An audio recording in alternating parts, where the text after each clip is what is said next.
She is barren, Alistair. The Beaumont line ends with you if you persist in this folly." The words, spoken by his mother from the drawing-room below, drifted up the grand staircase and struck Genevieve with the force of a physical blow. She froze, her hand hovering over the cool, polished mahogany of the banister. The ticking of the long-case clock in the hall became a monstrous, rhythmic heartbeat, each swing of its pendulum a pronouncement of her failure. She had been on her way down to join them, a book of poetry held loosely in her fingers. A fragile peace settled in her heart for the first time in weeks. The oppressive summer heat had finally broken, and a cool evening breeze whispered through the open windows of the London townhouse, carrying the scent of damp earth and petrichor from a recent shower. For a moment she had felt almost hopeful. Now hope curdled in her stomach like soured milk. "Mother, must we discuss this again?"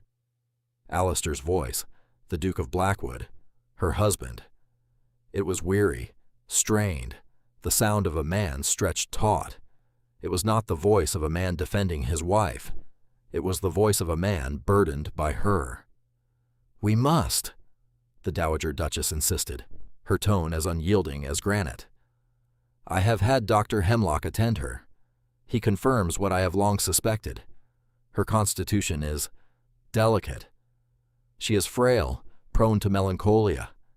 She is not fit to bear an heir. You require strength. You require a son." Genevieve's breath hitched. Dr. Hemlock, with his cold fingers and dismissive pronouncements of female hysteria. He was his mother's creature. She saw that now with horrifying clarity. The fatigue, the strange bouts of nausea she had experienced for the past month, he had waved them away as nervous afflictions, prescribing rest and bland tonics. He had looked at her not as a patient, but as a faulty piece of machinery. "And what would you have me do?" Alistair asked. The question was laced with an impotence that shocked her. This was the Duke of Blackwood, a man whose quietest word could make ministers tremble, a man who commanded fortunes and vast swathes of England. Yet in the face of his mother's ambition, he sounded like a lost boy. "Set her aside," the Dowager said, the words clean and sharp as a shard of glass. "An annulment can be arranged, quietly, a generous settlement, a convent perhaps, or a quiet life in the country. No great scandal. Then you shall marry Lady Beatrice. Her father has all but offered her. She is healthy as a country mare, and her hips are made for childbearing." Genevieve felt the blood drain from her face. Lady Beatrice, with her vapid smile and predatory eyes. She imagined her, installed in this house, in her rooms, in Alistair's bed. A prize bull put to a prize mare. The image was so grotesque, so profoundly humiliating, that a wave of sickness washed over her. She gripped the banister to keep from falling, the carved wood biting into her palm. She waited for Alistair's outrage, for his defense, for him to thunder his mother into silence, to declare his loyalty to the woman who bore his name. Silence stretched. The clock ticked on, merciless. "It would be complicated," Alistair said finally. Not a denial, not a refusal, a logistical observation. That was the true betrayal. Not his mother's cruelty. That was a familiar poison. It was Alistair's weary, pragmatic calculation. He was weighing her, his wife, against the continuation of his line, and she was found wanting. A cold, profound numbness settled over her, a chilling clarity that burned away all the soft illusions of her marriage. She saw it for what it was, a contract, an alliance of two powerful families. She was a vessel, and a faulty one at that. Love had never been part of the bargain, but she had foolishly hoped for affection, for partnership, for respect. She had received none of it. She turned without a sound, her soft slippers making no noise on the thick runner of the stairs. She retreated back into the shadows of the upper floor, a ghost in her own home. The book of poetry fell from her numb fingers, landing with a soft thud on the carpet, its pages splayed open like a broken bird. Back in her bedroom, she did not weep. The capacity for tears seemed to have frozen inside her. She stood before the immense, gilt-framed mirror and stared at her reflection. Lady Genevieve Beaumont, Duchess of Blackwood. A title, a name, a cage. The woman staring back was a stranger, pale and wide-eyed, her fine silk gown a costume for a part she could no longer play. The house was a symphony of oppressive luxury. The air, heavy with the cloying scent of hothouse lilies his mother insisted upon, felt thick and difficult to breathe. Polished silver gleamed in the gaslight, reflecting a distorted, funhouse version of the room.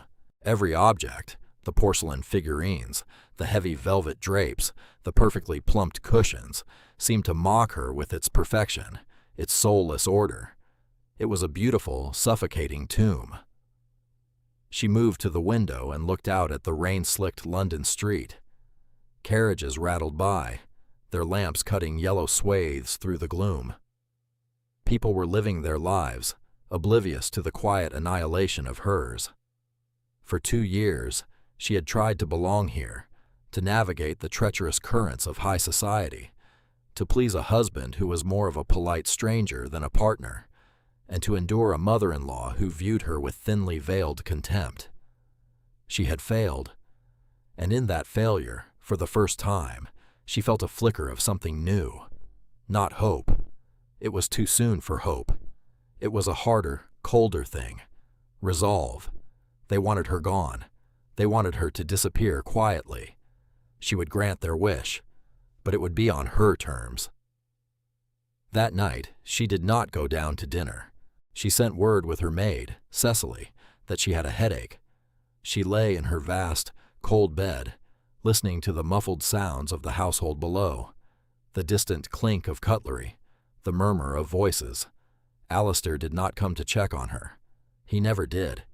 Theirs was a marriage of shared corridors and separate rooms, a polite, chilling distance maintained at all times.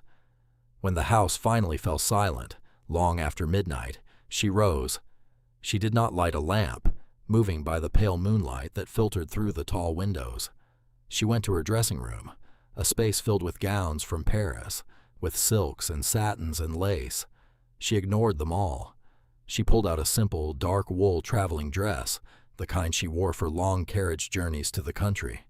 It was practical, sturdy, anonymous. She opened her jewelry box. The Beaumont diamonds glittered malevolently in the dim light, cold fire on a bed of velvet. The famous Blackwood pearls lay coiled like a pale, luminous serpent. She touched the heavy diamond necklace Alistair had given her on their wedding day. It felt like a manacle.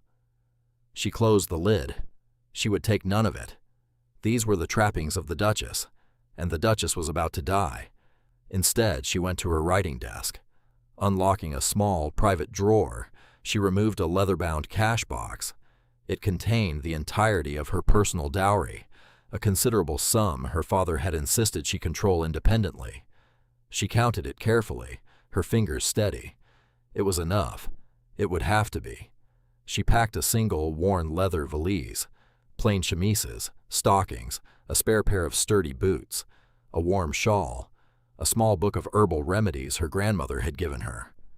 Practical things, survival things. Her final act was to approach the bed. She slipped the heavy gold wedding band from her finger. The skin beneath was pale and indented, a mark of ownership. She placed the ring on Alistair's pillow, a cold, gleaming circle in the center of the starched white linen. A final, silent statement. As she stood by the door, ready to leave, her hand went instinctively to her abdomen. The nausea, the fatigue, the doctor's lies. A fierce, protective instinct flared within her, so powerful it almost stole her breath. It was not melancholia. It was not hysteria. It was life. A tiny, secret life that they had tried to deny, to erase. A life that was now hers alone to protect. This child, her child, would never know this cold, gilded cage. This child would be born free. She slipped out of the room, down a servant's staircase, and out a small side door into the mews. The damp night air was a shock, raw and real against her skin. It smelled of horses and rain and freedom. She did not look back. She walked toward the coaching inn at the end of the street, the small, heavy valise in her hand, melting into the pre-dawn shadows of London, leaving the Duchess of Blackwood behind like a shedskin. Alistair found the ring hours later. He had returned to his own rooms late, after a long evening of brandy and brooding in his study. The confrontation with his mother had left a sour taste in his mouth. Her words had been ugly, but they had resonated with a terrible, pragmatic logic that was the bedrock of his upbringing. His duty, the line, the legacy. Genevieve was beautiful, graceful, intelligent, but she was quiet, ethereal, fragile, or so he had been told, so often and for so long, that he had come to believe it. He had entered her rooms, a rare and hesitant intrusion, to find the bed unslept in. A flicker of annoyance warred with a deeper, colder unease. Then he saw it, the simple gold band on his pillow. It was not a note. It was not a plea. It was an absence, a void. The ensuing scandal was a quiet, contained inferno. The Dowager Duchess was furious, her plans for a neat, controlled annulment ruined. Alistair was consumed by a confusing mixture of rage and a strange, hollow grief. He told himself it was wounded pride.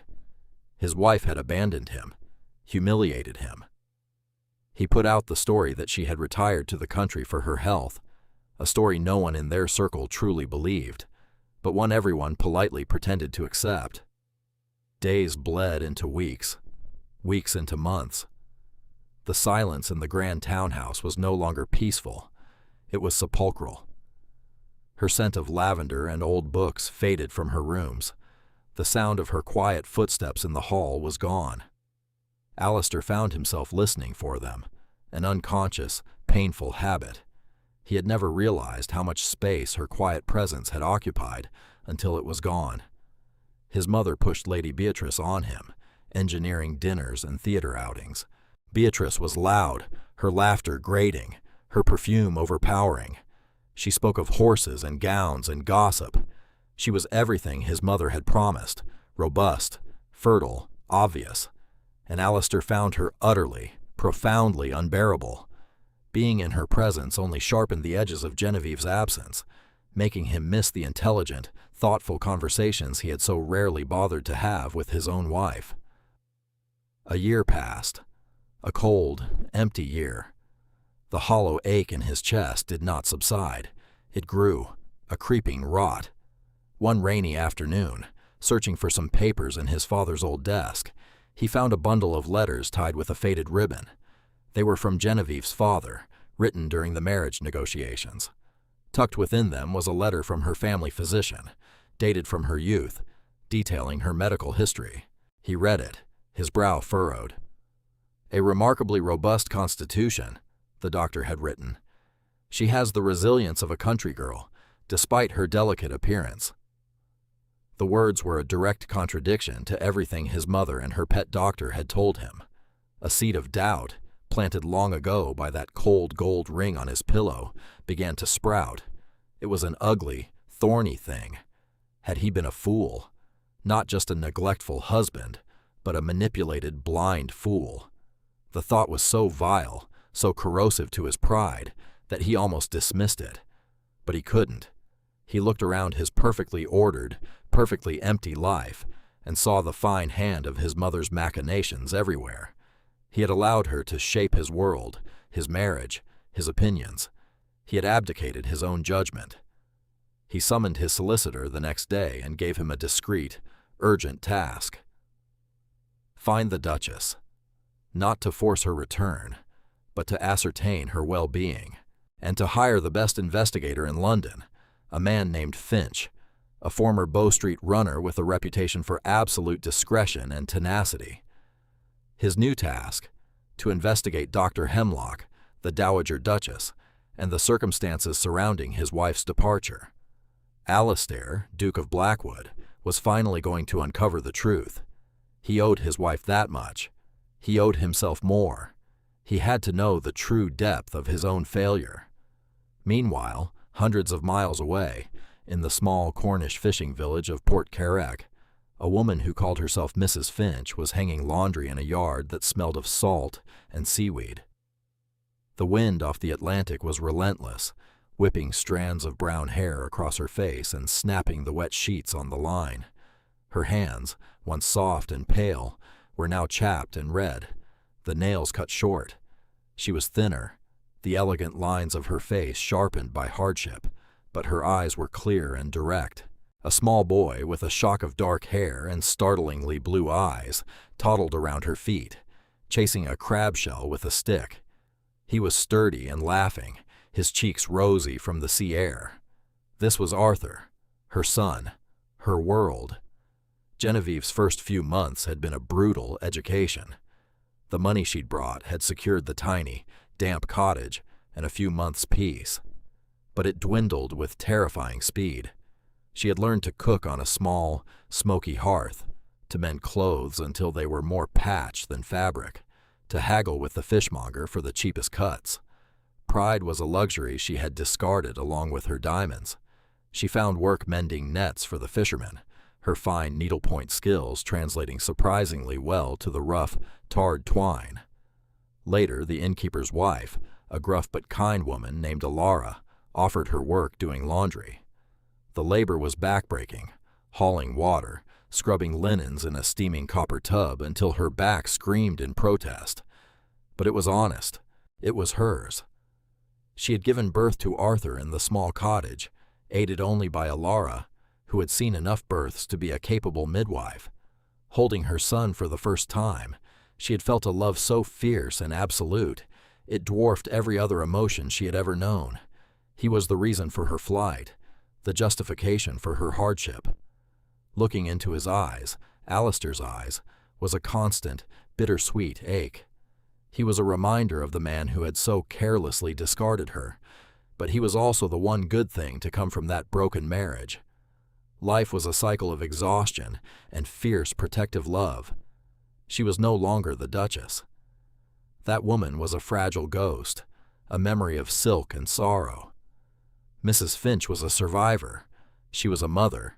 She was strong in a way she had never known she could be.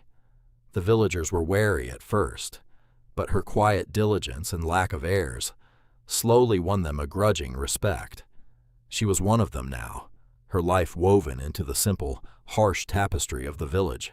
She thought of Alistair sometimes, in the dead of night when the wind howled around the cottage, and Arthur slept soundly in his small cradle.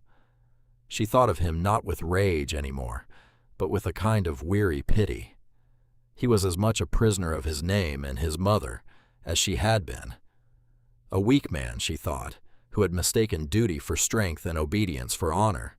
She had escaped the cage. He was likely still rattling its bars.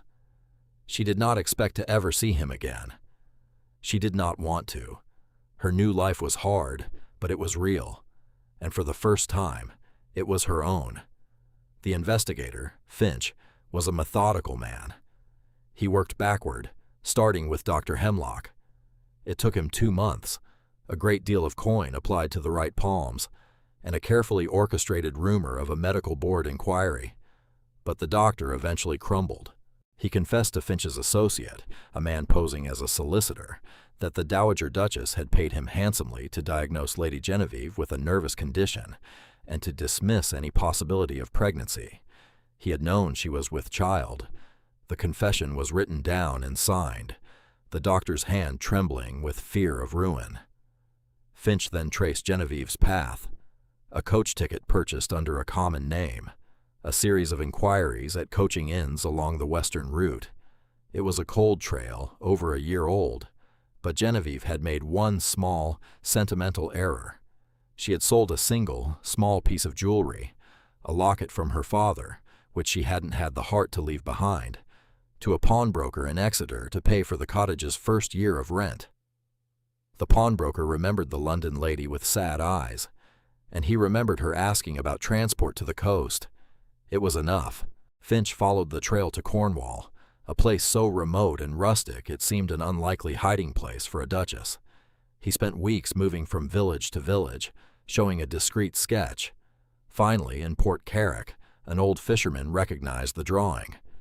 "Aye, That looks like Mrs. Finch. The quiet one, lives up the cliff path, keeps to herself, has a young lad." Finch observed from a distance for a day, confirming her identity and the existence of the child. The boy's age, his dark hair and piercing blue eyes, there was no doubt. He sent a single, coded telegram to the Duke of Blackwood. Target located. Port Carrick, Cornwall. Complication: one male child, approximately 1 year of age. Alistair read the telegram 3 times, the words blurred, the room tilted. A child, a son he never knew he had, born in some remote hovel while he rattled around his empty dukedom, drowning in self-pity. The doctor's confession, which he had received a week prior, had been a knife to the gut. This was a twisting of that knife. His mother had not just lied about Genevieve's health. She had stolen his son from him. A rage unlike anything he had ever known seized him. It was a pure, white-hot fury that burned away the last vestiges of his apathy and filial duty. He confronted his mother that evening. He did not raise his voice.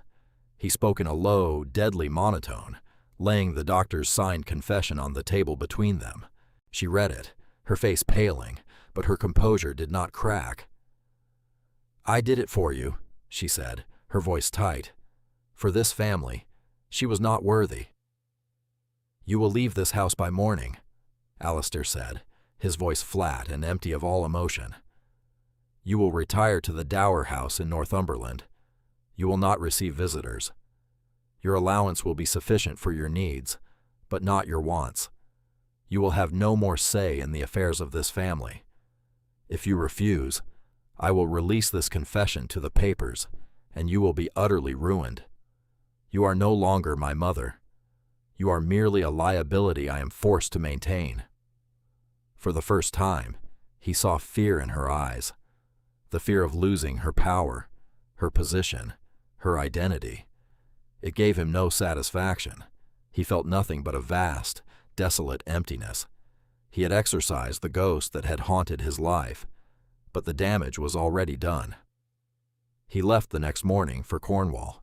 He traveled in a plain, unmarked carriage with a single valet. He felt a desperate, terrifying urgency. He had to see her. He had to see his son. He had no plan, no words prepared. What could he possibly say? "I'm sorry. I was a blind, weak fool who let my mother destroy our lives." It sounded pathetic. It was the truth. The journey was a penance. The roads grew rougher, the landscape wilder. The polished world of London fell away, replaced by windswept moors and granite-strewn hills.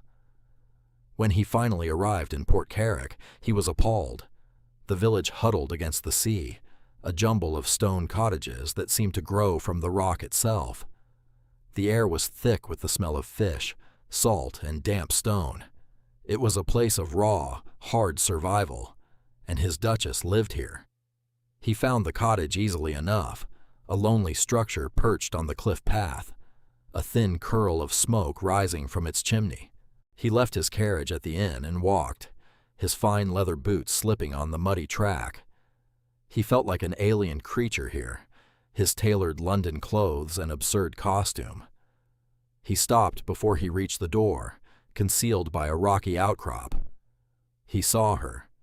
She was in the small garden, digging for potatoes, her back to him. Her dress was coarse, patched at the elbow. Her hair was tied back simply, and she was not alone. A small boy was sitting in the dirt, playing with a wooden boat. Alistair's breath caught in his throat. Even from this distance, he could see the boy's eyes. They were his own, the Beaumont eyes, a living, breathing piece of himself he had never known. He watched as Genevieve stood, brushing dirt from her hands, and smiled down at the boy. It was a smile of such pure, unadulterated love that it pierced Alistair to the core. It was a smile she had never, not once, given him. He felt a profound, bottomless shame. He had done this. He had driven her from a life of luxury to this. And yet she looked, not happy, perhaps, but whole, stronger, more real than the pale, quiet woman who had drifted through his London house. He had come here with some vague notion of demanding, of reclaiming what was his wife, his heir. But seeing them together, in this world she had built from the ashes of the one he had allowed to burn, he knew he had no rights here. He had forfeited them all. Still, he had to speak to her. He had to try. He stepped out from behind the rocks and walked toward the low stone wall that bordered her garden. The boy saw him first, his play ceasing. He stared, his blue eyes wide with curiosity. Genevieve turned, following the boy's gaze. Her eyes met Alistair's. The potato she was holding slipped from her fingers and fell to the earth with a soft thud.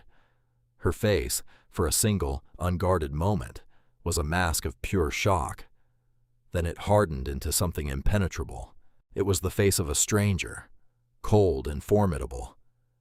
He stopped at the wall, his hands gripping the rough, lichen-covered stone. The sea crashed on the rocks below, a mournful, rhythmic sound. "Genevieve," he said, his voice hoarse. She said nothing. She simply moved, placing herself slightly in front of her son, a shield. "What are you doing here, Your Grace?" she asked. The title was a slap, a deliberate, calculated strike to remind him of the chasm between them. I came to find you," he stammered, feeling like a fool. A bitter, humorless smile touched her lips. "It took you long enough. Have you come to settle the divorce in person? To serve the papers yourself? I must commend your thoroughness." "No," he said, shaking his head. "No, that's not. Genevieve, I know everything. About my mother, about the doctor. I know she lied."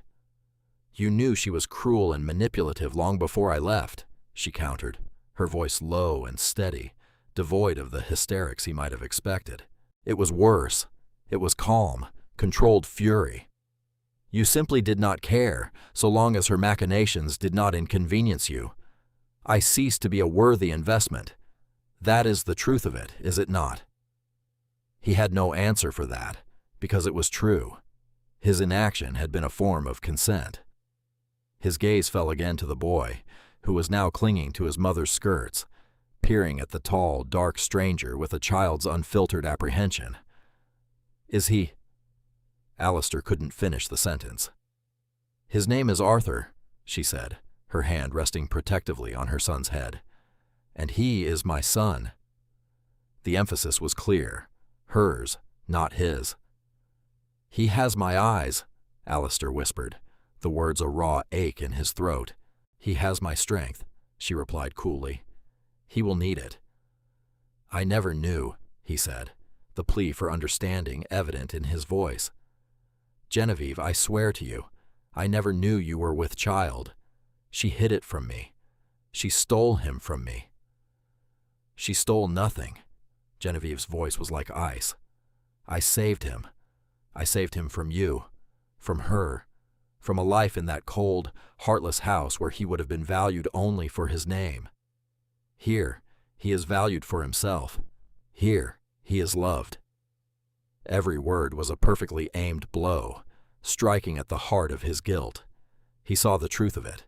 He saw the man he had been, the father he would have been, distant, preoccupied, leaving the boy's care to nannies and tutors, seeing him only when it was convenient, just as his own father had done with him.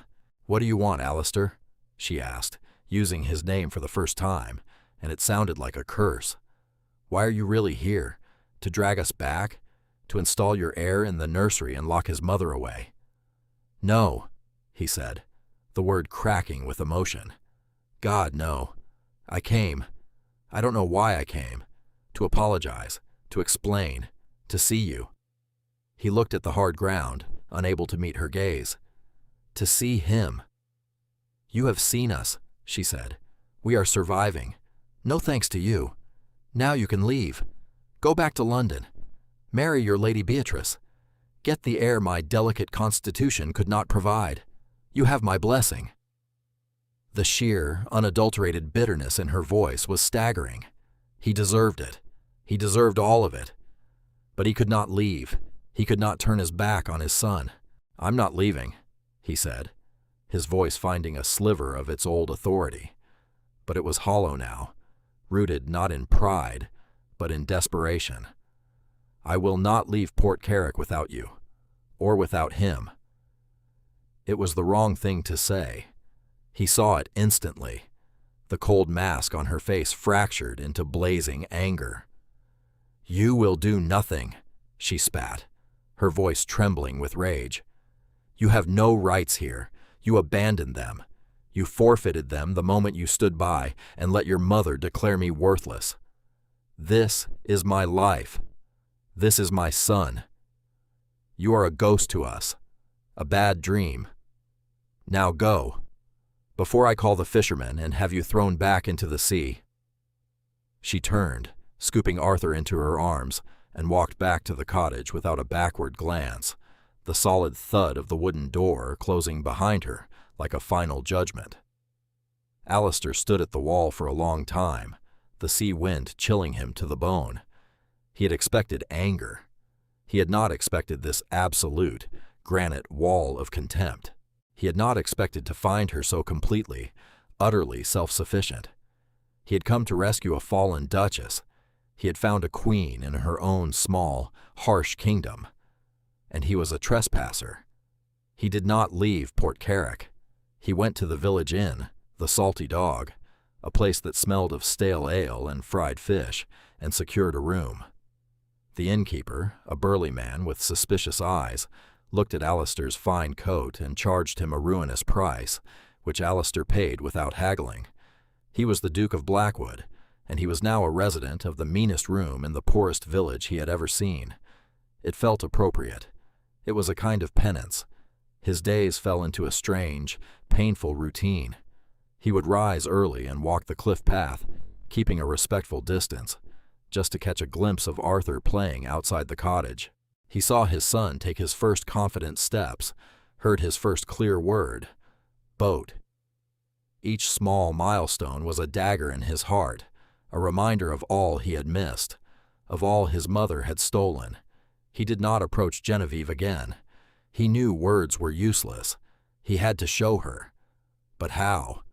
Grand gestures, jewels, money, would be an insult. He had to learn a new language, the language of this place, the language of practical service. He saw that her woodpile was low. He paid a local boy a sovereign, a fortune to the lad, to chop and stack a cord of dry, seasoned wood by her cottage in the dead of night, with no word of who sent it.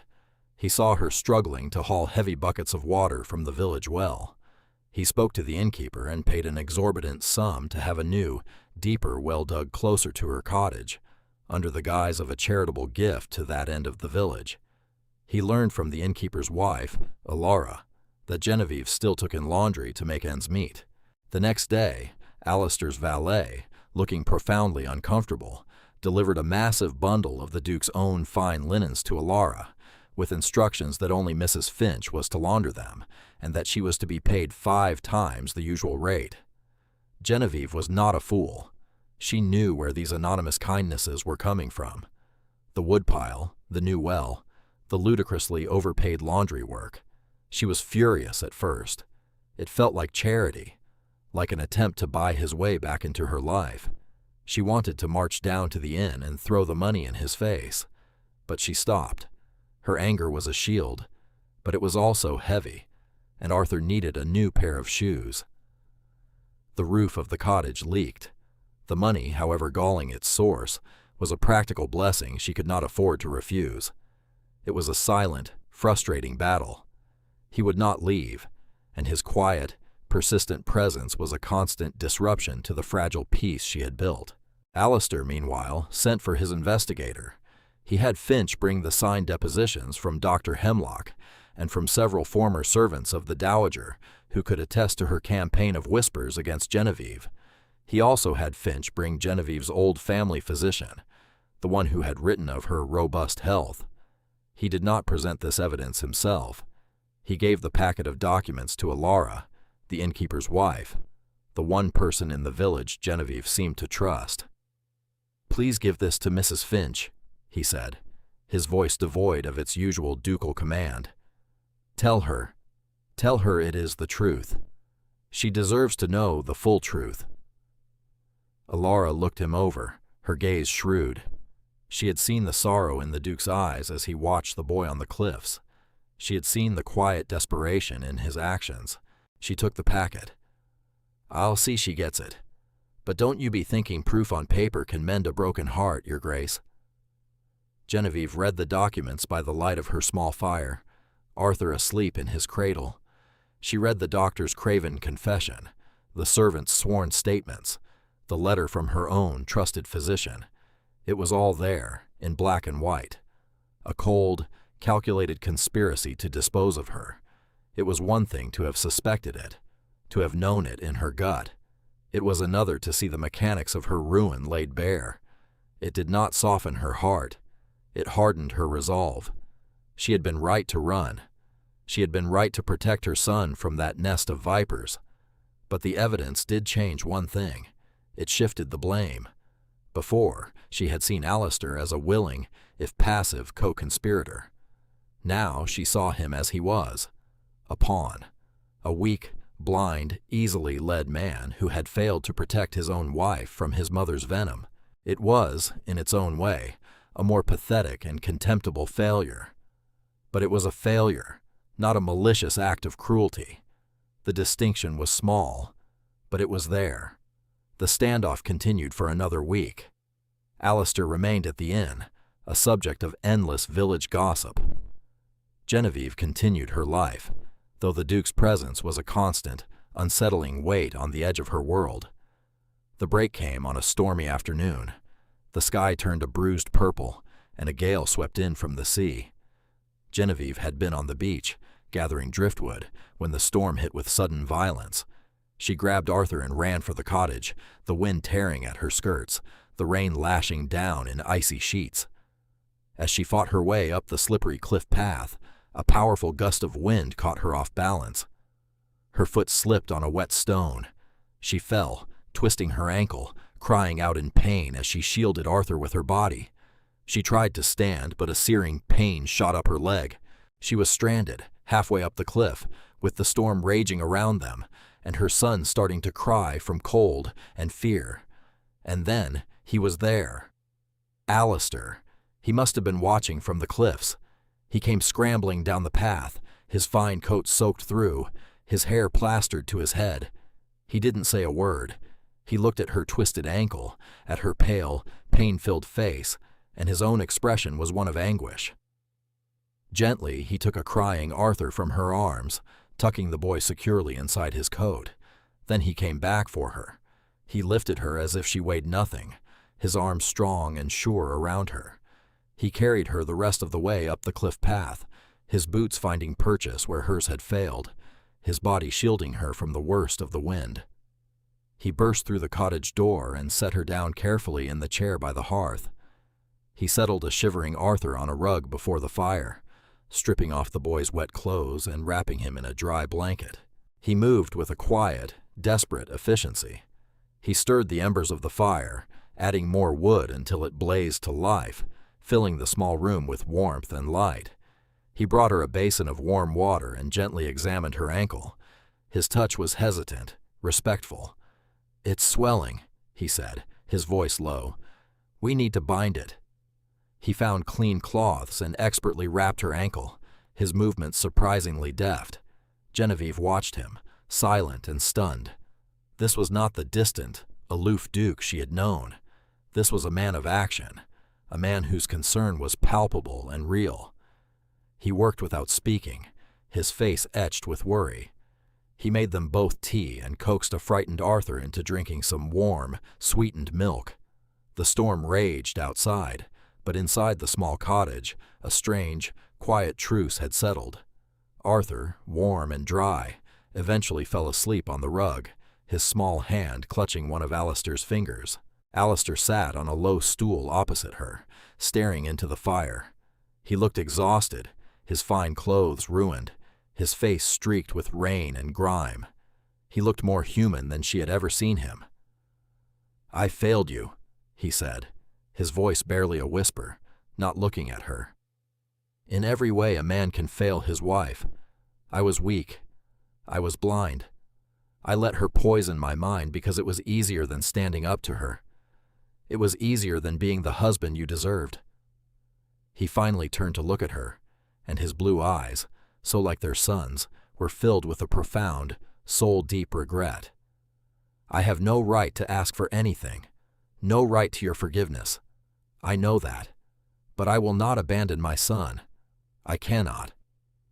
He wasn't making excuses. He wasn't trying to justify his actions.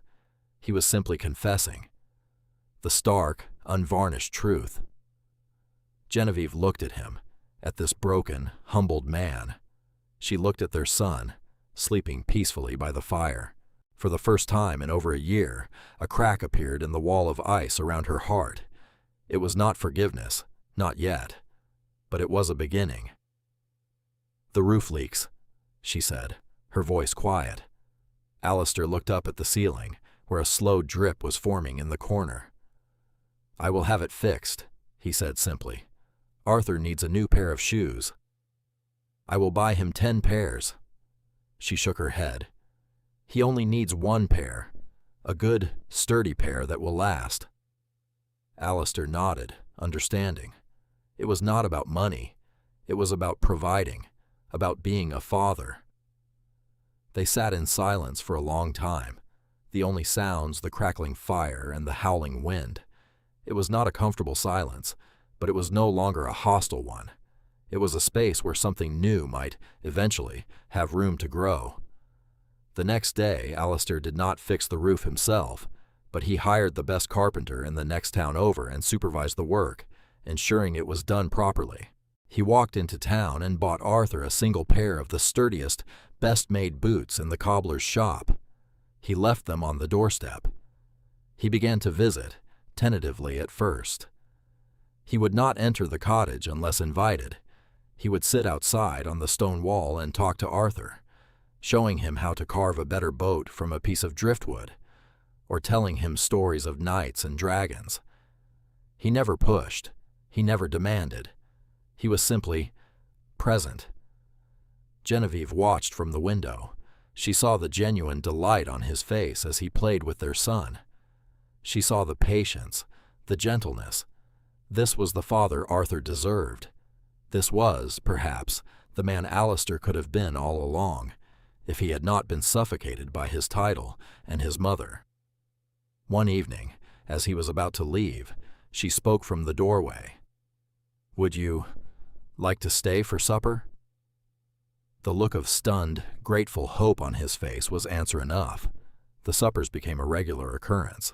They ate simple meals of fish stew and fresh bread. They talked, not of the past, that was still a minefield. They talked of the village, of the sea, of Arthur. He told her about his plans for his estates, his desire to improve the lives of his tenants, ideas he had never considered before. She told him about her friends in the village, about the simple, harsh beauty of her life. They were getting to know each other for the first time, not as Duke and Duchess, but as Alistair and Genevieve. He never asked her to come back to London. He seemed content to live in the squalid inn indefinitely, to be a father to his son and a tentative friend to her. It was this, more than anything, that convinced her of his change. He was not trying to reclaim his Duchess. He was trying to earn the trust of the woman she had become. One day, he arrived at the cottage with a large portfolio of drawings. He spread them out on the small wooden table. They were architectural plans. "What is this?" she asked. "It's a project I've been working on," he said. "In London. It's a home. For women. Women who find themselves alone, with a child, with nowhere to turn. It will offer them shelter and work and medical care. It will be funded by the Beaumont estate. But it needs someone to run it. Someone who understands. Someone with strength and compassion." He looked at her. "It needs you." She stared at the plans, her heart pounding. It was not a gilded cage. It was a lifeline for others like her. He was not asking her to return to his world. He was offering to build a new one with her, a world where their power and privilege could be used for something good, something real. "I would have my own household," she said, testing him. "My own accounts. Complete autonomy over the project." "Of course," he said without hesitation. "You would be a partner, in all things." She looked at him, truly looked at him, and saw not the weak man who had failed her, but the strong man who had found her, who had humbled himself, who had patiently, painstakingly earned his way back from the brink. She saw the father of her child. She saw her husband. "All right, Alistair," she said softly. "All right, we can go home." The return was not to the oppressive London townhouse. They went first to Blackwood Manor, the family's country estate, a place of rolling hills and ancient oaks. It was a world away from the rigid formality of the city. Here the air was clean and smelled of earth and growing things. The final scene of their reconciliation was not one of grand passion, but of quiet domesticity. Months later, in the main nursery at Blackwood Manor, a fire roared in the hearth, casting a warm, golden glow over the room. The oppressive scent of lilies had been replaced by the clean smell of beeswax and wood smoke. Alistair was on the thick Persian rug, his ducal dignity completely forgotten. He was on his hands and knees, helping a laughing Arthur build a ridiculously tall tower of wooden blocks. His cravat was loosened, his hair endearingly rumpled. He looked up at Genevieve, who was curled in a comfortable armchair by the fire, a book lying open in her lap. She was not watching him with suspicion or resentment. Her gaze was soft, filled with a hard-won, deeply cherished affection. She was no longer Mrs. Finch, the grim survivor, nor was she the spectral Duchess of Blackwood. She was simply Genevieve, a woman who had fought her way through betrayal and hardship, and had emerged whole, strong, and finally, truly free. He smiled at her, a genuine, unburdened smile that reached his startlingly blue eyes. It was a smile that acknowledged everything they had lost, and everything they had found. She smiled back. The block tower tumbled to the ground with a cheerful clatter. Arthur squealed with delight, and in the warm, firelit room, surrounded by the quiet sounds of their new life, the Duke and his Duchess had finally, truly begun.